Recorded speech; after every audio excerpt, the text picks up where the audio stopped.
بتائیے کہ فواد چودھری صاحب نے بڑا الفاظ کا چناؤ جو تھا سوچ سمجھ کے کیا. پرائم منسٹر کی بات بھی بتائی, یہ بھی پریزیڈینشیل فارم کی بات بھی کی, یہ بھی بتا دیا کہ 6 ماہ میں ہاتھ سے معاملات نکل کے کہیں اور جا سکتے ہیں. اتنی بڑی سٹریسفل قسم کی سٹیٹمنٹ ہے, کیوں انہوں نے چناؤ کیا کہ یہ بیان دیں؟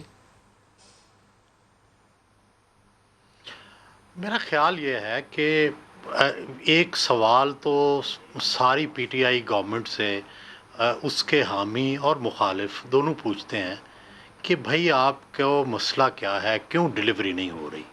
سوال تو بنیادی یہ ہے. اب اس میں دو نقطہ ہے نظر ہے. ایک یہ ہے کہ بھائی جو خان صاحب ہیں ان کی خرابی ہے کہ وہ ڈیلیوری ہونے نہیں دے رہے, یا ان کا ویژن نہیں ہے, یا ان سے ٹیکلنگ نہیں ہو رہی, یا نا تجربہ کار ہے. ایک تو یہ سوال کا جواب ہو سکتا ہے.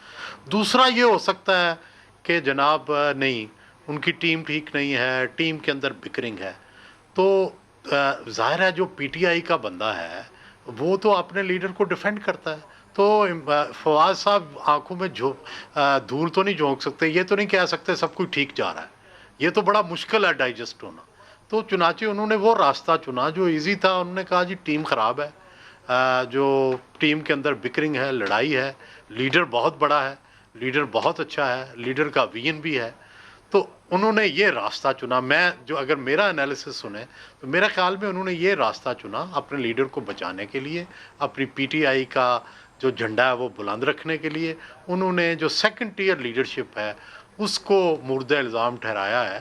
اور عام طور پر یہی ہوتا ہے پارٹیوں کے اندر کہ نچلے سب قتل بھی ہو جائیں, لیڈر کا سر سلامت رہے. وڈائی صاحب, لیکن لیڈر کا سر تو انہوں نے بچایا, لیکن جن لوگوں کے انہوں نے نام لیے کہ جہانگیر ترین نے اسد عمر کی چھٹی کرائی, پھر اسد عمر کو موقع ملا تو انہوں نے جہانگیر ترین کی چھٹی کرائی.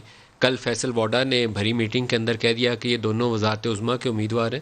تو آپ کو لگتا ہے کہ اس طریقے سے معاملات آگے نبھ جائیں گے, آگے چلیں گے آگے؟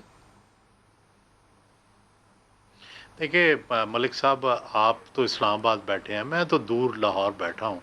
کیا یہ ان میں سے کوئی بات غلط ہے, یا آپ کو یا مجھے نہیں یہ پتا کہ بھائی جہانگیر ترین کی اور اسد عمر کی نہیں بنتی تھی؟ کیا ہمیں نہیں پتا کہ جہانگیر ترین کو نکلوانے میں کون کون شامل تھا؟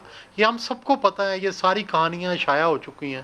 صرف اس کو کسی نے اس طرح سے پی ٹی آئی کے بندے نے کسی نے نہیں کہا تھا, بس اتنی نئی بات تھی. لیکن یہ کہانیاں تو ہمیں سب کو پتا ہے.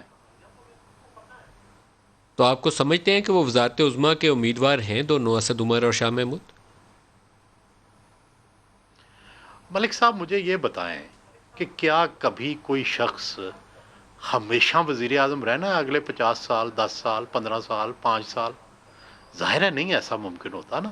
تو جب بھی ہر کہتے ہیں دنیا بھر میں کہ پارلیمانی سسٹم میں ہر ایم این اے وزارت عظمیٰ کا امیدوار ہوتا ہے اور وزیر کا امیدوار ہوتا ہے. تو چنانچہ اگر کوئی یہ کہے کہ بھئی اسد عمر صاحب ملک چلا رہے ہیں, یا شاہ محمود قریشی صاحب بڑے تجربہ کار ہیں, یہ وزارت عظمیٰ کے اہل ہو سکتے ہیں, یہ اگلے آلٹرنیٹو ہو سکتے ہیں, تو اس میں بری کیا بات ہے؟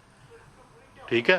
کیا ذوالفقار علی بھٹو جیسا طاقتور آدمی جو تھا اس کا آلٹرنیٹو بالآخر محمد خان جنیجو بنا جب وزارت عظمیٰ کسی کے ذمہ آئی؟ نواز شریف جیسا بڑا آدمی, ان کی جگہ شاید خاقان عباسی بن گئے جو کہ اپنے حلقے تک محدود تھے. تو دیکھیں آلٹرنیٹو تو پارلیمانی نظام میں ہونے چاہیے. یہ بری بات ہے کہ نہیں ہے کوئی.